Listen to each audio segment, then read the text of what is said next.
എന്നെ സംബന്ധിച്ചിടത്തോളം ഞാൻ ക്രിയേറ്റ് ചെയ്യുന്ന എല്ലാ വർക്ക്സും നല്ലതാണ്.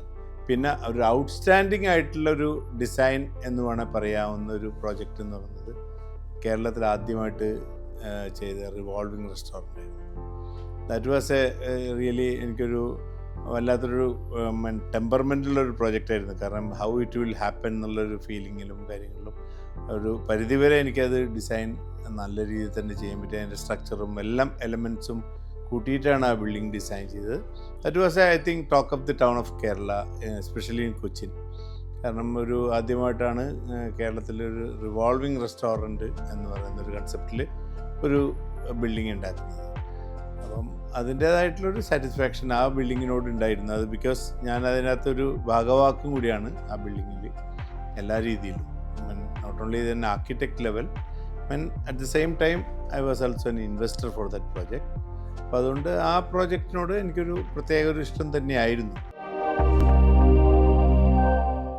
ഇതൊരു ഓരോ പ്രോജക്റ്റിലും വരുമ്പോൾ എന്ന് വെച്ചാൽ ഓരോ ലാൻഡ് നമുക്ക് കിട്ടുന്ന ഒരു ലാൻഡ് ചിലപ്പോൾ സ്ട്രെയിറ്റ് സർഫസ് ആയിരിക്കും, ചിലപ്പം സ്ലോപ്പിംഗ് സർഫസ് ആയിരിക്കും.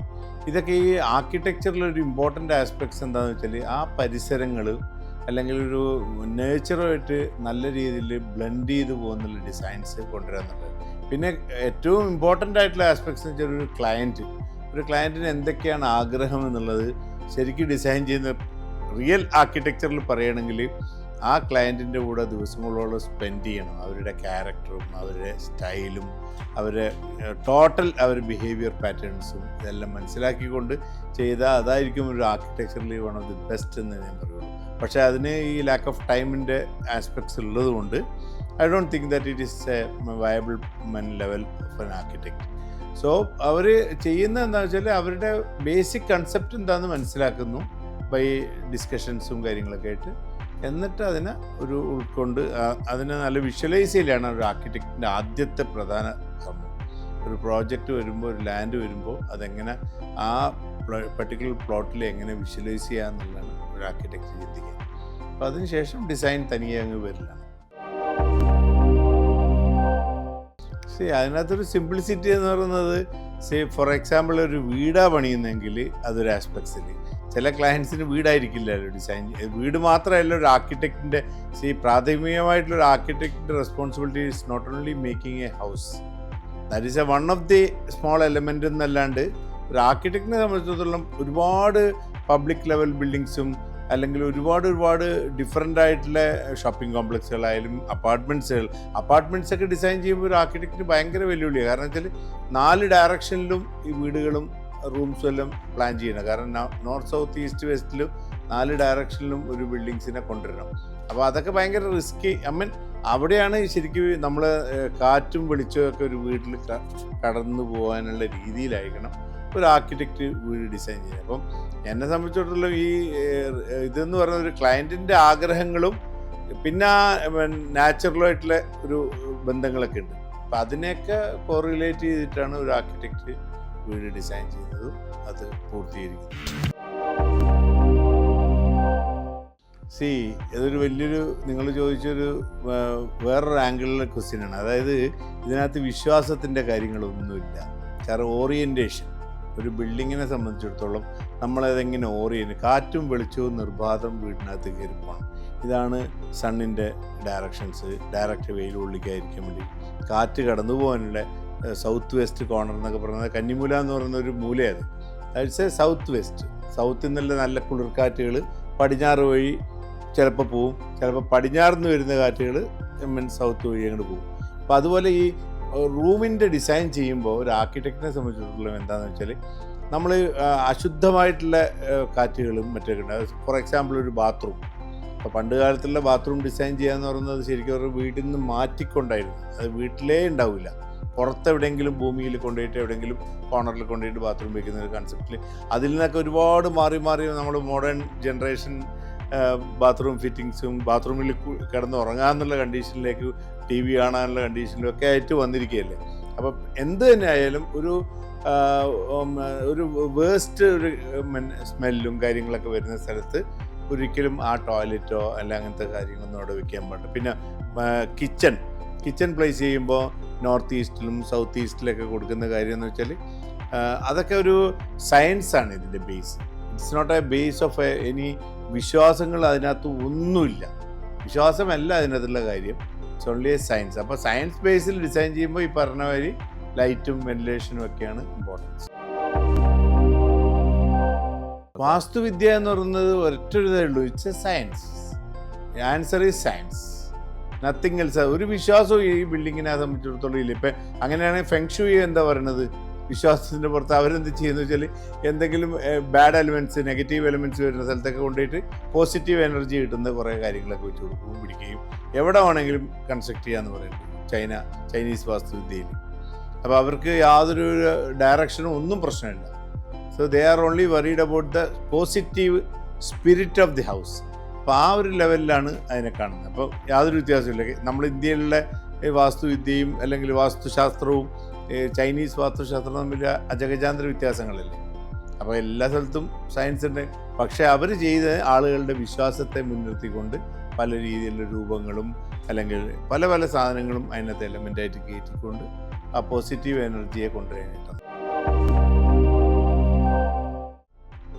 നമ്മൾ ഏറ്റവും സിമ്പിളായിട്ട് ഒരു സ്ഥലം പറയേണ്ടത് നമ്മളെ മലയാളികൾ തിങ്ങിപ്പാർക്കുന്ന ഒരു സ്ഥലം എന്ന് പറയുന്നത് മിഡിൽ ഈസ്റ്റാണ്. അവിടെ കംപ്ലീറ്റ്ലി സെൻട്രൽ എയർ കണ്ടീഷൻഡ് ആയിട്ടുള്ള ബിൽഡിങ്സും അല്ലെ എയർ കണ്ടീഷൻ റൂംസ് ഇല്ലാത്ത ഒരൊറ്റ റൂം ഉണ്ടാവില്ല. It's A completely artificially created ventilation. അപ്പോൾ ആ ജനറേഷനിൽ ജീവിക്കുക എന്ന് പറയുന്നത് ഒരു ആർക്കിടെക്റ്റിനെ സംബന്ധിച്ചുള്ള എവിടെ വേണമെങ്കിലും എന്ത് വേണമെങ്കിലും ഡിസൈൻ ചെയ്യാം. There is no limit. നമുക്കൊരു ഇന്ന സ്ഥലത്ത് അത് വേണം, ഇത് അങ്ങനത്തെ ഒരു ആസ്പെക്ട്സും അവിടെ ഇല്ല. നാച്ചുറൽ വെന്റിലേഷൻ ഇല്ലാത്തത് കൊണ്ട് തന്നെ ഒരാൾ പോലും ജനൽ തുറന്നിട്ടുള്ളൊരു കാറ്റുകൊള്ളൽ പരിപാടി ഒരു റൂമിലുകളിലും ഇല്ല. ഇൻക്ലൂഡിങ് ബാൽക്കണിയിൽ വരെ അവർ തുറക്കാറില്ല എന്ന് വേണം പറയാം. അതുപോലത്തെ ക്ലൈമറ്റാണ് പലപ്പോഴും ഉണ്ടാകുന്നത്. അപ്പോൾ ഭയങ്കര എക്സ്ട്രീം ഹീറ്റും എല്ലാ ലെവലിലും നമ്മൾ പ്രൊട്ടക്റ്റ് ചെയ്യാൻ വേണ്ടിയിട്ട് അത് ആർട്ടിഫിഷ്യലായിട്ടുള്ള ഒരു ക്രിയേഷൻ തന്നെയാണ് അവിടെ നടക്കുന്നത്. അപ്പോൾ അതിനകത്തുള്ള ആസ്പെക്ട്സ് എന്ന് വെച്ചാൽ എസ്തെറ്റിക്കൽ ആസ്പെക്ട്സ് മാത്രമേ എനിക്ക് പറയാൻ പറ്റുള്ളൂ. അത് ഓരോ രാജ്യത്തെയും ഇപ്പം സ്റ്റൈലും ഇതൊക്കെ അതിനകത്ത് ഉൾക്കൊള്ളിച്ചുകൊണ്ടാണ് ഇത്തരം ഡിസൈൻസൊക്കെ ചെയ്യുന്നത്.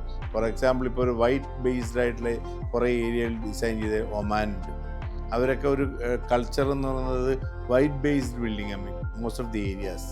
അപ്പോൾ ദുബായിയെ സംബന്ധിച്ചിടത്തോളം ടോട്ടലി ഡിഫറെൻറ്റ്, പല രീതിയിലുള്ള ആർക്കിടെക്ചറുകളുടെ ഭാവനകൾ തോന്നുന്നതൊക്കെ പോലെയൊക്കെ ചെയ്തിരിക്കുന്ന ഒരു സ്ഥലം. അപ്പോൾ അങ്ങനെ ഒരു പറയാനായിട്ട് യൂറോപ്യൻ രാജ്യങ്ങളിലുള്ള ബിൽഡിങ്സൊക്കെ നല്ലതാണെന്ന് എനിക്ക് തോന്നിയിട്ടുണ്ട്. കാരണം അവരുടെ കൾച്ചറും എല്ലാ ബിൽഡിങ്സിൽ റിഫ്ലക്റ്റ് ചെയ്യാവുന്ന രീതിയിലാണ് അവർ ഡിസൈൻ. മറ്റുള്ള സ്ഥലത്ത് കൾച്ചറൊന്നും അങ്ങനത്തെ ഒന്നുമില്ല. ഇറ്റ്സ് എ മോസ്റ്റ് മോഡേൺ അല്ലെ കണ്ടംപററി ആർക്കിടെക്ചർ വെച്ചിട്ട് അങ്ങോട്ട് ഒരു തരം ബിൽഡിങ്സ് ഡിസൈൻ, അത്രയേ ഉള്ളൂ. It's nothing else other than aestheticals building. Trend complete ഓരോ സമയത്തും മാറി മറിഞ്ഞു വരികയാണ്. ഇപ്പോൾ ഏറ്റവും ലൈറ്റ് ഗേജ് സ്ട്രക്ചേഴ്സ് ഉണ്ട്.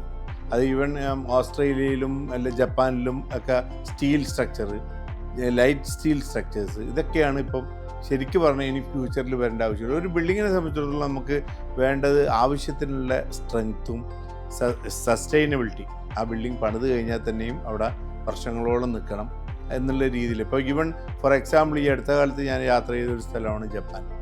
ജപ്പാനിലെ കൺസ്ട്രക്ഷൻ എന്ന് പറയുന്നത് ഭയങ്കര ടഫ് ജോബാണ്. കാരണം അവിടെ എർത്ത്ക്വേക്ക് എപ്പോഴും ഉണ്ടായിക്കൊണ്ടിരിക്കുന്ന സ്ഥലങ്ങളാണ്. അവരുടെ ആ ഭൂമിയുടെ ഒരു നേച്ചർ വെച്ചിട്ട് പറയണമെങ്കിൽ എർത്ത്ക്വേക്ക് അതിന് റെസിസ്റ്റ് ചെയ്യാനുള്ള ഷോക്ക് അബ്സോർബർ സിസ്റ്റത്തിൽ വീട് ഡിസൈൻ ചെയ്യുന്നതാണ് അവിടെ ചെയ്യുന്നത്. അപ്പം അവിടെയൊക്കെ മോഡേണും ഏറ്റവും ലൈറ്റ് സ്ട്രക്ചേഴ്സൊക്കെയാണ് കൂടുതലും അവർ ഉൾക്കൊള്ളിക്കുന്നത്. നമ്മുടെ നാട്ടിലാണ് ലോഡ് ബെയറിംഗ് സ്ട്രക്ചറിൽ ബിൽഡിങ്സ് വരുന്നത്. ലോഡ് ബെയറിംഗ് വെച്ചാൽ വാളുകൾ ലോഡ് എടുക്കുന്ന രീതിയാണ്. ലോഡ് എടുക്കുന്നത് വാളുകളാണ്. അപ്പം നമ്മൾ 4 ഭിത്തി പണിതിട്ട് ആ ഭിത്തിയിലാണ് സ്റ്റീലിൻ്റെ എല്ലാ അലൈൻമെൻറ്റും കാര്യങ്ങളൊക്കെ ചെയ്യുന്നത്. അപ്പോൾ ലോഡാണ് എടുക്കുന്നത് വാളാണ്. അപ്പോൾ അതില്ലാത്ത എത്രയോ കൺസ്ട്രക്ഷൻ ഇപ്പോൾ വരുന്നുണ്ട്. ഇപ്പം മിക്കവാറും 90% ബിൽഡിങ്സും വിദേശ രാജ്യങ്ങളിലെല്ലാം തന്നെ ലോഡ് ബെയറിംഗ് സ്ട്രക്ചർ മാറ്റി ഫ്രെയിം സ്ട്രക്ചർ എന്നുള്ളൊരു കൺസെപ്റ്റിലേക്ക്. ഫ്രെയിം എന്ന് വെച്ചാൽ കോളം ബീം സ്ട്രക്ചർ. അപ്പോൾ അങ്ങനെയുള്ള കുറേ ജനറേഷൻ ഡിഫറൻസ് ഈ കൺസ്ട്രക്ഷൻ രംഗത്ത് പൊതുവെ വന്നിട്ടുണ്ട്. അപ്പോൾ അത് നമ്മൾ ആ സമയങ്ങളിൽ അതനുസരിച്ച് പോവുക എന്നുള്ളതാണ് നമുക്ക് ചെയ്യാൻ പറ്റുന്നത്. എന്ത് തന്നെ ബിൽഡിങ്സ് ആയാലും ഇറ്റ് മസ്റ്റ് ബി സസ്റ്റൈനബിൾ. പിന്നെ ആളുകൾക്ക് നല്ല കൺവീനിയൻസ് ഉണ്ടാവണം, ഉള്ള സൗകര്യങ്ങൾ നല്ല രീതിയിൽ അവർ പ്ലാൻ ചെയ്യണം. ഇവിടുത്തെ പ്രശ്നം എന്ന് വെച്ചാൽ ഗ്രീൻ ബിൽഡിങ്ങിൽ നമ്മൾ കുറേ എനർജി സേവിങ്സും കാര്യങ്ങളും മറ്റതും നാച്ചുറലായിട്ട് വരണം, നാച്ചുറൽ വെന്റിലേഷൻ വരണം എന്നുള്ള ചിന്തയിലേ പോകുന്നു. പക്ഷേ ഇവിടുത്തെ ഒരു വലിയൊരു negative element, especially for a person like from Cochin, there is a big negative elements. കാരണം വീട്ടിൽ വൈകിട്ടോ 4 മണിക്ക് ശേഷം 5 മണിക്ക് ശേഷം വീട്ടിൽ ജനൽ തുറന്നിട്ട് കഴിഞ്ഞാൽ കൊതുകുകളുടെ ഒരു ഇത് തന്നെയായിരിക്കും. അപ്പോൾ അങ്ങനെയുള്ള സ്ഥലത്ത് നമ്മൾ ഈ ഗ്രീൻ ബിൽഡിങ് ആർക്കിടെക്ചറും കാര്യങ്ങളൊക്കെ പറഞ്ഞിട്ട് പോയിട്ട് കാര്യമില്ല. അപ്പോൾ ആ ലെവലിൽ കേരളത്തിനെ സംബന്ധിച്ചിടത്തോളം പിന്നെ നമുക്ക് നാച്ചുറലായിട്ട് ഈ ഇതുപോലത്തെ ശല്യങ്ങളില്ലാത്ത സ്ഥലങ്ങളിലൊക്കെ നമുക്ക് നേച്ചറുമായിട്ട് ബന്ധപ്പെടുന്ന രീതിയിൽ എയർ സർക്കുലേഷനും മറ്റതും ജനൽ തുറന്നു പോകാവുന്ന രീതിയിലുള്ള വീടുകളൊക്കെ ഡിസൈൻ ചെയ്യാൻ പറ്റും. ഇവിടെയൊക്കെ ലിമിറ്റേഷൻസ് ആയി കഴിഞ്ഞു, എല്ലാ ലെവലിലും ലിമിറ്റേഷൻസ് ആണ്. ഇപ്പം ഇന്ന് കൺസ്ട്രക്ഷൻ നടത്തുന്ന ഒരു ആർക്കിടെക്റ്റിനെ സംബന്ധിച്ചിടത്തോളം ഭയങ്കരമായ ഒരു വെല്ലുവിളിയുണ്ട്. കാരണം ഓരോ ദിവസവും ഓരോ പുതിയ പ്രോഡക്റ്റ് വരിക. ഇന്ന് നമ്മൾ ഉപയോഗിക്കുന്ന സിറാമിക് ടൈൽസ് നാളെ വേറൊരു രീതിയിലുള്ള ഫ്ലോറിംഗ് ആയിട്ട് വരും. സിറാമിക്കിൽ തന്നെ വളരെ ഡിഫറെൻ്റ് ആയിട്ട്, സെറാമിക് ഫ്ലോറിംഗ് അക്സെപ്റ്റ് ചെയ്തിട്ടുള്ള ഫ്ലോറിംഗ് തന്നെയാണെങ്കിലും പക്ഷെ അതിൽ തന്നെ ഒരു സ്ഥലത്ത് ഒരു കോൺസ്റ്റൻ്റ് ആയിട്ടുള്ള ഡിസൈനിൻ്റെ ആസ്പെക്ട്സിലോ, പണ്ട് നമ്മൾ മാർബിളും ഗ്രാനൈറ്റിൻ്റെയൊക്കെ ഒരു പ്രോബ്ലം എന്ന് പറയണമെങ്കിൽ ഒരേ ഡിസൈനിലും ഒരേ കളറിലും അങ്ങനെയൊക്കെയാണ് കൂടുതലും ഗ്രാനൈറ്റ്സ് ഒക്കെ വരുന്നത്. അപ്പോൾ അതിനെ റീപ്ലേസ് ചെയ്യാൻ വേണ്ടിയാണ് ഈ വിട്രിഫൈഡ് ഫ്ലോറിങ്ങുകൾ വന്നത്. അപ്പോൾ നമുക്ക് ഏത് മോഡൽ വേണമെങ്കിലും അതിൽ കൊണ്ട്, അപ്പോൾ അതുകൊണ്ട് ലിമിറ്റ് ഇല്ലാത്ത ഒരു വിധത്തിലും നമുക്ക് എവിടെയും കൺട്രോൾ ചെയ്യാൻ പറ്റാത്ത ബിൽഡിംഗ് മെറ്റീരിയൽസ് ഓരോ ദിവസവും പുതിയ കണ്ടുപിടുത്തങ്ങളായിട്ട് വരികയാണ്. അപ്പോൾ അതുകൊണ്ട് അതാത് സമയങ്ങളിൽ എന്താണോ ഓരോ ലെവലിൽ ആ ക്ലയൻസിൻ്റെ ബഡ്ജറ്റ് എങ്ങനെയൊക്കെ വേണമെന്നുള്ളതും ഒക്കെ വെച്ചിട്ട് വേണം നമ്മൾ ഈ ബിൽഡിംഗ് ഡിസൈൻ ചെയ്യും. ഇപ്പം ശരിക്കും പറഞ്ഞെങ്കിൽ ലോങ് ടേം ആയിട്ട് ചിന്തിക്കുകയാണെങ്കിൽ even ceramic flooring is very good, excellent. കാരണം അവരുടെ നല്ല ക്വാളിറ്റിയുള്ള സിറാമിക്സും ഉണ്ട്, വളരെ കുറഞ്ഞ ക്വാളിറ്റിയുള്ള സിറാമിക്സും ഉണ്ട്. അപ്പോൾ അതുകൊണ്ട് ഇപ്പം ആർക്കിടെക്റ്റിനെ സംബന്ധിച്ചിടത്തോളം പറയുകയാണെങ്കിൽ ക്ലയൻസിൻ്റെ ബഡ്ജറ്റാണ് ഇമ്പോർട്ടൻറ്റ്. അതിൽ ഇപ്പം ഭയങ്കരമായിട്ട് നമ്മൾ അതിനകത്താണ് എല്ലാവരും ശ്രദ്ധിക്കുന്നത്. കാരണം കഴിയുന്നത്ര ഒരുപാട് ആർഭാടം വരാത്ത രീതിയിൽ ഉള്ള വർക്ക്സ് ചെയ്യാന്ന്. ലാൻഡ് സ്ലൈഡിങ്ങിൽ പറയുകയാണെങ്കിൽ it cannot be resist any level. കാരണം നമ്മൾ തുറസായ സ്ഥലങ്ങൾ കണ്ടുപിടിച്ചിട്ട് വേണം സത്യത്തിൽ ഡിസൈൻ ചെയ്യാൻ. ഇപ്പം ജപ്പാനിൽ പോയപ്പോഴും ഞാൻ കണ്ടത് കംപ്ലീറ്റ് എല്ലാം നല്ല ഹൈ ലെവലിലുള്ള, ബോട്ടം ലെവൽ ടു ഹൈ ലെവലിലുള്ള സ്റ്റീപ്പായിട്ടുള്ള സ്ഥലങ്ങളൊക്കെ ഡിസൈൻ ചെയ്തിട്ടുണ്ട്. പക്ഷേ അവർ അതിനുള്ള രീതിയിൽ പ്രിക്കോഷൻസ് എടുത്തിട്ടുണ്ട്. നമ്മുടെ നാട്ടിൽ ഇന്ത്യൻ കൾച്ചറിൽ അതൊന്നും അത്ര വലിയൊരു ഇമ്പോർട്ടൻസ് ആരും ഗവൺമെൻറ് തരത്തിലും കൊടുക്കുന്നില്ല, ഒന്നും കൊടുക്കുന്നില്ല. അപ്പോൾ ലാൻഡ് സ്ലൈഡിങ് എന്ന് പറയുന്ന സ്ഥലങ്ങളിലൊന്നും വീട് വെക്കാതിരിക്കുന്നത് തന്നെയാണ് ഞാൻ പറയും. കാരണം നമ്മുടെ നാട്ടിൽ മഴ അത്രയധികം ഉള്ള ഒരു സ്ഥലങ്ങൾ, പ്രത്യേകിച്ച് കേരളം ഞാൻ പറഞ്ഞത്. അപ്പോൾ അങ്ങനെ ആസാം കഴിഞ്ഞ കേരളമൊക്കെയാണ് ഏറ്റവും കൂടുതൽ മഴ നടക്കുന്ന സ്ഥലം. അപ്പോൾ ലാൻഡ് സ്ലൈഡിങ്ങിൻ്റെ പരിസരമേ നമ്മൾ ചൂസ് ചെയ്യാതിരിക്കുക. അതിനൊക്കെ ഓരോ ഹാബിറ്റബിൾ പ്ലേസസ് ഉണ്ട്. ഇപ്പം നമ്മളൊരു വീട് വെക്കാനായിട്ട് അനുയോജ്യം എന്ന് പറയുന്നത് നല്ല രീതിയിലുള്ള റോഡ് ആസ്പെക്ട്സും നല്ല എല്ലാ സൗകര്യങ്ങളും മറ്റുള്ളതൊക്കെ ആലോചിച്ചിട്ട് വേണം. ഇത്തരം സ്ഥലങ്ങളൊക്കെ പോയിട്ട് വീട് വെക്കുന്നതൊക്കെ ഭയങ്കര റിസ്ക് തന്നെയാണ്. അതിനെ പ്രൊട്ടക്റ്റ് ചെയ്യാനായിട്ട് ഒരു ലെവലിലും ഒരു ആർക്കിടെക്റ്റും ചെയ്യാൻ പറ്റാത്ത ലെവലിലാണ് ഇപ്പം നിൽക്കുന്നത്. അപ്പോൾ അതുകൊണ്ട് സ്ട്രെയിറ്റ് ലെവലിലും അല്ലെങ്കിൽ ഒരു മിതമായ ടോപ്പോഗ്രഫിയുള്ള പ്ലോട്ടുകളിൽ വേണം ഈ ഹാബിറ്റബിൾ ഹൗസസും ബിൽഡിങ്സും എല്ലാം ചെയ്യാമെന്ന് ഞാൻ പറയും. ഉപദേശങ്ങൾ ഒരുപാടുണ്ട്. ഉപദേശങ്ങളെന്ന് വെച്ചാൽ ഇപ്പം ഞാൻ എല്ലാവരും പറഞ്ഞതെന്ന് വെച്ചാൽ കഴിയുന്നത്ര സ്പേസ് പ്ലാൻഡ് ഹൗസസ് ഉണ്ടാക്കുക. ഇപ്പോൾ കുറേ ആളുകൾക്ക് പണം ഉണ്ടാവും. പലരെയും ഞാൻ കണ്ട പല സ്ഥലങ്ങളിലുള്ള ഒരു ആസ്പെക്ട്സ് ഓരോരുത്തരെയും അവരുടെ ഒരു വാല്യൂ കാണിക്കുന്ന ഒരു വീട് പണിതിട്ടാണ്. ഒരുപാട് ഓരോ ഡിസ്ട്രിക്റ്റിനെ ഞാൻ പ്രത്യേകിച്ച് പറഞ്ഞില്ല, അത് പല ഡിസ്ട്രിക്റ്റിലെ ആൾക്കാർക്ക് ചിലപ്പോൾ വിഷമങ്ങളൊക്കെ ഉണ്ടാകും. അതായത് അവരൊരു വീട് ഒരാൾ 5000 സ്ക്വയർ ഫീറ്റ് പണിത് കഴിഞ്ഞാൽ വേറൊരാൾ 6000 സ്ക്വയർ ഫീറ്റ്, അല്ലെങ്കിൽ 5500 അങ്ങനെയൊക്കെയാണ്. കാരണം 8000, 8500 എന്നൊക്കെ പറഞ്ഞിട്ട് പോകുന്ന സ്ഥലങ്ങളൊക്കെ ഉണ്ട്. അവരെന്താ വിചാരിക്കുന്നത് വെച്ചാൽ ഈ വീട് വെച്ച് കഴിഞ്ഞാൽ ഇവർക്കൊരു വാല്യൂ കിട്ടിയെന്നുണ്ട്. അതല്ല ശരിക്കും നമ്മൾക്കൊരു എന്തായാലും നമുക്ക് നല്ല കൺവീനിയൻ്റ് ആയിട്ടുള്ള ഒരു കോംപ്ലിക്കേഷനൊന്നും ഇല്ലാത്ത നല്ല നല്ല മനോഹരമായ വീടുണ്ടാക്കുന്നതിന് പകരം ഇവരുടെ തോട്ട് പ്രോസസ്സൊക്കെ വേറെ മറ്റുള്ളവരെ കാണിക്കാൻ വേണ്ടി വീടുണ്ടാക്കുന്നവരാണ്. അതിനോടൊന്നും as an architect I cannot go along with these people. കാരണം ഞാൻ എപ്പോഴും പറയും, എനിക്കിങ്ങനെ വലിയ വീടുണ്ടാക്കാൻ അറിയാഞ്ഞിട്ടില്ല, പക്ഷേ I feel it's a mere waste. നമുക്ക് നമ്മുടെ സൗകര്യത്തിനുള്ള ഒരു വീടുകൾ, ഏറ്റവും സ്പേസ് പ്ലാൻഡ് ആയിട്ടുള്ള വീടുകളാണ് എനിക്കിഷ്ടം. ഒരു ക്ലയൻറ്റിനോട് ഞാൻ പറയുന്നതും അങ്ങനെ പറയുള്ളൂ. കഴിയുന്നത്ര 2.5 സെൻറ്റ് 2 സെൻറ്റിലൊക്കെ വീടുകളൊക്കെ ഉണ്ടാക്കി കാണിച്ചു കൊടുത്തിട്ടുണ്ട്. ഒക്കെ നല്ല കംഫർട്ടബിൾ വീടുകളാണ്. അപ്പം ഒരുപാട് സ്പേസിനെ, ഇപ്പോൾ ഒന്നാമത്തെ വാല്യൂ ഓഫ് ദി ലാൻഡും ഭയങ്കരമായിട്ട് കയറി. അപ്പോൾ ഈ ഗൾഫുകാരുടെ അല്ലെങ്കിൽ അങ്ങനെയുള്ളവർക്കാണ് കൂടുതൽ ഈ ഒരു ആവേശം. ഇങ്ങനൊരു അവരുടെ ലൈഫിൽ കൂടുതലും താമസിക്കുന്നതൊക്കെ ഫ്ലാറ്റുകളിലൊക്കെ, കുടുസായിട്ടുള്ള ഫ്ലാറ്റുകളിൽ താമസിക്കുന്നവർക്ക് എന്തോ ഫ്രീഡം കിട്ടിയ ഒരു വലിയ വീടൊക്കെ ഉണ്ടാക്കുക. അവർക്ക് കൺട്രോൾ അറിയില്ല. They don't know what is the real control. ഒരു വീട് പണിയുമ്പോൾ എന്തെല്ലാം അത് കഴിഞ്ഞ മെയിൻ്റനൻസ് നടത്താനുള്ള കാര്യങ്ങൾ ആലോചിക്കില്ല. വെറുതെ അങ്ങോട്ട് പണിതങ്ങോട്ട് തീർക്കും. അങ്ങനെ അതിനോടൊന്നും ഒരു ആർക്കിടെക്ട് എന്നുള്ള ആൾക്ക് ഞാൻ ഒരിക്കലും യോജിക്കാത്ത ചില കൺസെപ്റ്റുകളാണ്. അപ്പം അതുകൊണ്ട് അത്തരം വീടുകളൊന്നും ആരും പണിയരുതെന്ന് തന്നെ ദയവ് ചെയ്തിട്ട് എനിക്ക് ഈ ഒരു ഇൻ്റർവ്യൂവിൽ പറയുന്നു. ശരിക്ക് നമ്മളെല്ലാം വളർന്നത്, നമ്മുടെ ഒരു ജനറേഷൻ വളർന്നത് കൂട്ടുകുടുംബ വ്യവസ്ഥയിലാണ്. ഒരു കുടുംബത്തിൽ ഓരോരോ റൂംസ് ഓരോരോ ആളുകൾക്ക് കൊടുത്ത് വലിയ വീടുകൾ, പഴയ കാലങ്ങളിലാണ് ചരിത്ര കാര്യങ്ങൾ പറയുകയാണെങ്കിൽ ആ കൂട്ടുകുടുംബ വ്യവസ്ഥയിൽ നിന്നാണ് ഓരോരുത്തർക്ക് ഇൻഡിപെൻഡൻ്റ് ആയിട്ട് മാറുന്നത്. അങ്ങനെ ഓരോരുത്തരും സ്പ്രെഡായി പതിയെ മാറി താമസിച്ചു. അത് അണുകുടുംബമായിട്ട് മാറി. അപ്പം അങ്ങനെ വരുന്ന സന്ദർഭത്തിൽ ഇപ്പം ഏറ്റവും കൂടുതൽ പ്രസക്തി എനിക്ക് തോന്നുന്നത് ഞാൻ അടക്കം താമസിക്കുന്ന ഒരു കൂട്ടുകുടുംബത്തിൽ തന്നെയാണ്. പക്ഷേ ആ കൂട്ടുകുടുംബത്തിൽ ഒരൊറ്റ വ്യത്യാസമുള്ളൂ, തമ്മിലുള്ള ബന്ധങ്ങൾക്ക് ഒരു ലിമിറ്റേഷൻസ് കാണിക്കുന്നുണ്ട്. അതായത് ഫ്ലാറ്റ്, നമ്മൾക്ക് ഏറ്റവും ഒരു വലിയ കൂട്ടുകുടുംബം തന്നെയാണ് ശരിക്കും പറഞ്ഞെങ്കിൽ ഒരു ഫ്ലാറ്റ് എന്ന് പറയുന്നത്. ഓരോരുത്തർക്കും ഓരോ സിംഗിൾ വീടുകളാണ് അതിനകത്ത്. അപ്പോൾ ആ വ്യവസ്ഥയിൽ പോകാൻ കാരണം എന്താ വെച്ചാൽ നല്ല സ്ഥലങ്ങളിൽ, ഇപ്പോൾ ഏറ്റവും ഡെവലപ്പ് ചെയ്ത സ്ഥലങ്ങളിലൊക്കെ താമസിക്കണമെങ്കിൽ നമുക്ക് കുറേ ദൂരം പോകുന്നതിലൊക്കെ നല്ല സിറ്റികളിൽ തന്നെ എല്ലാ ഫെസിലിറ്റീസും കിട്ടും, ഒന്നിനൊരു ബുദ്ധിമുട്ടുണ്ടാവില്ല. അപ്പോൾ അതുകൊണ്ട് അണുകുടുംബം എന്ന് പറയുന്നത് ഫ്ലാറ്റിലേക്ക് മാറി അങ്ങനെ വരുന്നതാണ് ഇത്. പിന്നെ റെസ്പോൺസിബിലിറ്റി ആണെങ്കിൽ ഈ അണുകുടുംബത്തിൽ നിന്നും വളരെ കുറഞ്ഞിരിക്കുകയാണ് ഈ ഫ്ലാറ്റ് സംസ്കാരം വന്നത്.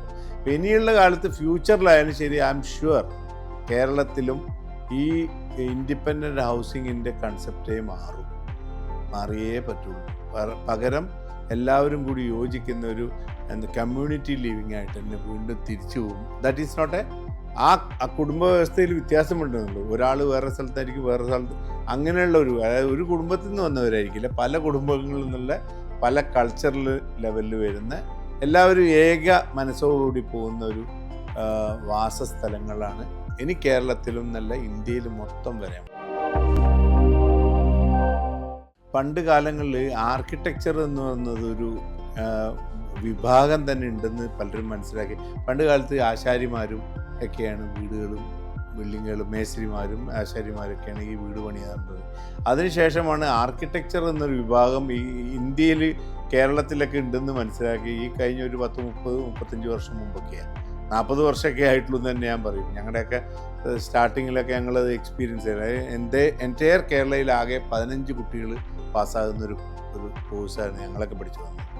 അതിപ്പോൾ ഇന്ന് വന്നിട്ട് ഏതാണ്ട് 35ഓളം കോളേജുകളായി കേരളത്തിൽ മാത്രമായിട്ട് ആർക്കിടെക്ചറിന്. അപ്പോൾ ഇതൊരു സ്പെഷ്യലൈസ്ഡ് വിങ്ങാണ്. ഈ ആർക്കിടെക്ചർ എന്ന് പറയുന്നത് ഒരു 5 വർഷം ഈ ശരിയായ രീതിയിൽ അതിൻ്റെ ഒരു സൈക്കോളജിക്കൽ ലെവലിലും എല്ലാ ലെവലിലും ഒരു വീട് പണിയാനായിട്ടുള്ള ഒരു ഡിസൈൻ ചെയ്യുന്ന അതിന് പ്രാപ്തിയുള്ളവരാണ് ഈ ആർക്കിടെക്ട്സ് എന്നുള്ളത്.